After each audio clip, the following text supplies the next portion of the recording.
প্রিয় দর্শক, গাইবান্ধা পলাশবাড়ির রাম মূর্তিকে কেন্দ্র করে যে আলোড়ন সৃষ্টি হয়েছে দেশব্যাপী, সেই মূর্তি আহ, অপসারণ করা হয়নি। 72 ঘন্টার আলটিমেটাম কিন্তু শেষ হয়েছে। তো আমরা সর্বশেষ আপডেট জানবো এবং হরিদাসবাবু বলেছেন যে আমরা মূর্তি অপসারণ করব না, এটা আমাদের ধর্মীয় অনুভূতিতে আঘাত করবে। আপনারা যদি অপসারণ করতেই চান তাহলে আইনগতভাবে আপনারা করতে পারেন। তো আমরা এই ফাঁকে পর্যটকদের কাছে জানতে চাইবো তারা কি আশা করে, মূর্তিটি হবে কি হবে না, বা প্রশাসনের কাছে তারা কি আশা করে, আমরা একটু শুনতে চাবো।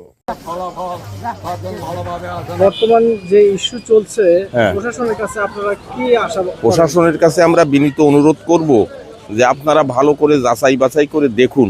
যদি কোনো রকম সংঘাত ভবিষ্যতে না হয় তাহলে একটা উদ্যোগকে দমিয়ে দেওয়াটা ভালো মনে করি না আমি।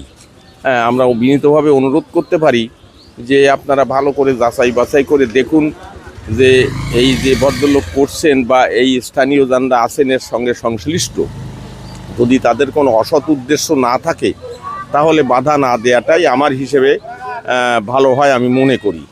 তো কর্তৃপক্ষ আছে, দেশের সরকার আছে, প্রশাসন আছে, তাদের সিদ্ধান্তই চূড়ান্ত, এইটাই আমি মনে করি। প্রিয় দর্শক, মন্দিরের এই রাম মূর্তির সর্বশেষ তথ্য হচ্ছে 72 ঘন্টার আলটিমেটাম কিন্তু শেষ হয়ে গেছে। তারপরেও মূর্তিটি কিন্তু মন্দির থেকে অপসারণ করা হয়নি এবং আইনগতভাবে কোনো চূড়ান্ত সিদ্ধান্ত কিন্তু এখনো আমাদের হাতে আসেনি। তো এরই মাঝে মন্দির কর্তৃপক্ষ, মন্দির কমিটি যারা আছেন তারা কিন্তু মন্দিরের এই রাম মূর্তির নির্মাণের কাজকে স্থগিত করেছেন দেশের অস্থির অবস্থা শিথিল করার জন্য। তো পরবর্তীতে প্রশাসনের কাছ থেকে চূড়ান্ত সিদ্ধান্ত কি আসবে সেটা নিয়ে কিন্তু আমরা ভিডিও আপলোড করব। অবশ্যই আমাদের চ্যানেলটা সাবস্ক্রাইব করে পাশে থাকবেন। তথ্যটি জানার জন্য অবশ্যই চ্যানেলটি সাবস্ক্রাইব করবেন। ধন্যবাদ।